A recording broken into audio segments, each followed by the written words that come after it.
नमस्कार, भीमाशंकर टाइम्स मध्ये आपलं सहर्ष स्वागत। आपण आहोत आंबेगाव तालुक्यातील घोडेगाव येथे। घोडेगाव येथे 3 नागरिक घोडेगावच्या गोडनदीमध्ये अडकले होते।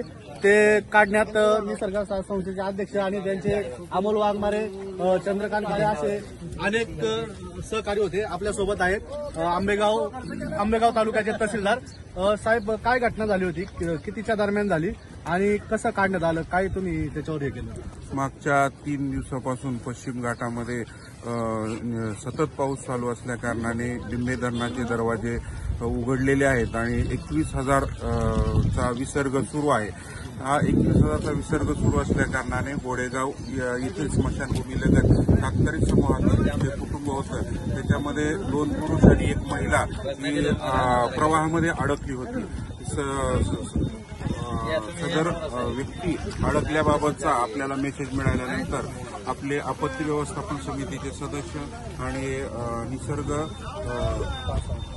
संस्थेचे प्रमुख माननीय श्री धनंजयजी कोकणे, त्याचप्रमाणे पोलीस विभागाचे आमचे सागर पवार साहेब आणि सर्व चमू, सर्व पोहणारे व सर्व जागरूक ग्रामस्थ आम्ही इथे जमा झालो। साधारण सकाळी 8:30च्या दरम्यान ही घटना अवगत झाल्यानंतर एक तासामध्ये सर्व गोष्टींची जुळवाजुळव करून आपण त्या तिन्ही कुटुंबातील सदस्यांना सुखरूप सही सलामत बाहेर काढलेला आहे आणि ते सध्या व्यवस्थित आहेत। सर्व घोडेगाववासियांना, आंबेगाववासियांना प्रशासनातर्फे आवाहन करण्यात येत आहे की वेधशाळेचा आपल्याला पुढील आणखी 3 दिवस अतिपर्जन्यमानाचा इशारा असल्या कारणाने आपण किंवा आपले जनावरं असतील किंवा इतर कुठल्याही कामासाठी नदी प्रवाहाजवळ जाऊ नये आणि आपण सर्वांना त्याबाबत अवगत करावं आणि प्रशासनाला सहकार्य करावं। आता आपण पाहिलं, तहसीलदार यांच्या मार्गदर्शनाखाली या ठिकाणी 3 जणांना या ठिकाणी काढण्यात यश आलेलं आहे। तसंच घोडेगावचे एपीआय सागर पवार यांनी मोठ्या प्रमाणावर यांची टीमही त्या ठिकाणी दाखल होती। आणि त्यानंतर महत्वाचं सांगायचं झालं तर निसर्ग साथ संस्थेचे अध्यक्ष धनंजय कोकणे आणि त्यांचे सहकारी आहेत राम फलके। आणि आता राम फलके, आपण धनंजय कोकणे यांचं मत घेऊया। सर, काय कसं तुम्हाला कधी कळलं आणि कसं तुम्ही हे केलं? तुम्ही सकाळीच पोलीस ऑफिसर साहेब आपले सागर पवार आणि त्यांचे सहकारी ढेंगळे यांचा फोन आला की असा रेस्क्यू आहे। तर आपल्या संस्थेमध्ये आमची टीम रेस्क्यूची सज्जता असते, म्हणजे आम्ही बोट वगैरे फुगूनच ठेवली असते। फक्त जरा थोडासा एक प्रॉब्लेम आहे की आपली बोट थोडी डॅमेज आहे, तर तशी आम्ही तहसीलदारला विनंती केलेली आहे की ते करण्यात यावं। बाकी आपलं सर्व साहित्य आहे आणि आपण नेहमी आपल्या जलाशयामध्ये सराव घेत असतो मुलांचा, बोट चालवणे, मागं बॅकअप कसं करणे। कारण सर्वात बोट चालवणे हा महत्त्वाचा विषय नाही, तर बॅकअप देणे हा लय महत्त्वाचा विषय आहे। कारण आता पाण्याच्या प्रवाहाने बोट वाहत होती, मग झाडाला कसं धरायचं किंवा बोट अडकती कसे, खाली खड्डे कसे येतात, यासाठी सतत आमचा सराव चालू असतो। आणि अर्थात माननीय तहसीलदार साहेब, नागरिक साहेब आणि पोलीस अधिकारी यांच्या सहकार्याने आम्हाला हे रेस्क्यू करणे शक्य झालं। धन्यवाद। सर्वांनी सहकार्य केलं तुम्हाला, तहसीलदार आणि घोडेगाव पोलीस स्टेशन? नाही, आमचं ॲक्च्युली एकामेकाशी त्याबाबत बाइंडिंगच असतं आणि ही जी घटना अशी असते की त्याच्यासाठी वेळ हा महत्त्वाचा असतो। लगेचच कसं आपल्याला आपली टीम जमा करून जाता येईल, लगेच करता येईल, ह्यासाठी आपण नेहमी सज्जत असतो। तालुका आपत्ती व्यवस्थापनांतर्गत आपली बोट एका रेस्क्यू ऑपरेशनसाठी जुन्नरला दिली होती। ती बोट आता आपल्याकडे 1 तासात येतच आहे आणि ती बोट आता पूर्ण वेळ आपण आंबेगाव तालुक्यासाठी ठेवणार आहोत। अभिनंदन। कार्यकर्ते बोट खाली उतरून पाहिलं, थांबा पाणी अरे उतरून खाली, राम उतरून खाली पुढे गेले।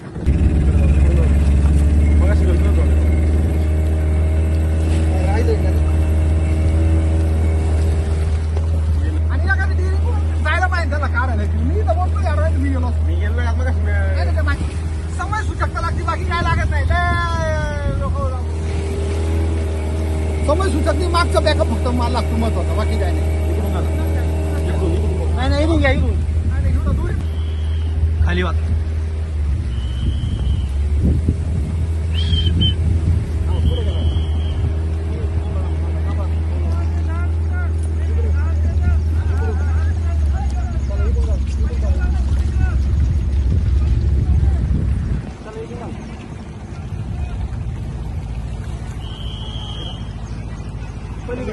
पलीकडे, इकडे घ्या, इकडे जाऊ दे, इकडे जाऊ दे, इकडे या साईडला घ्या, समोर समोर समोर हा दिसली, या साईडला घ्या। सापडली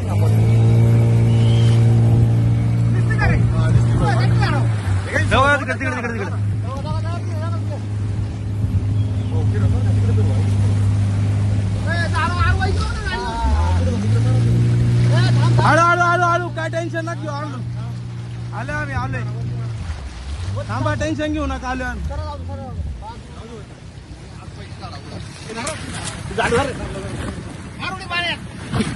सावकाश काय अडचण सावकाश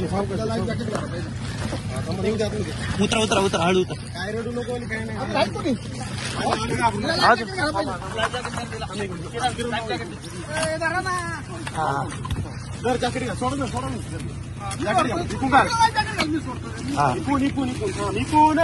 हा घाला हात घाला. हा चला घ्या बोट घ्या.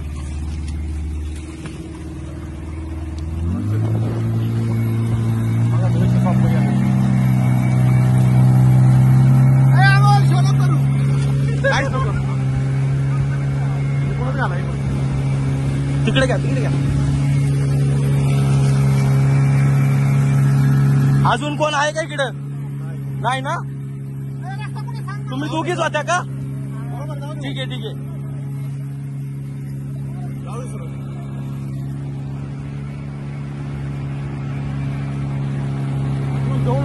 आवाज दिला होती का?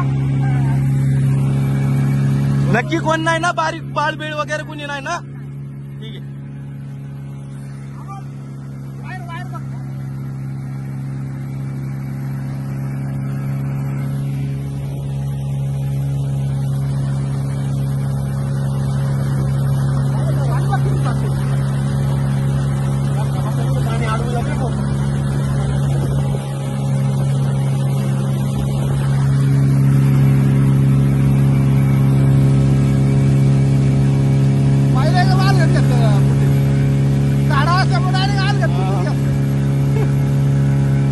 पण बारीक झाड होतं, मोठं होतं का?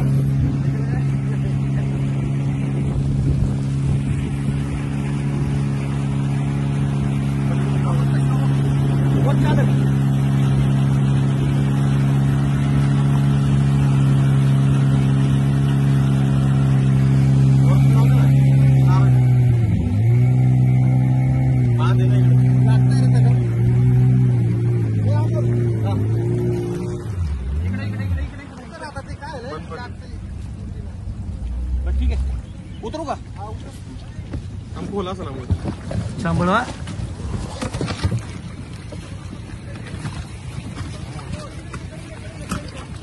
चालू करा थोडं प्रेशर द्या थोडं. आपण आपल्याला त्यातलं नाही.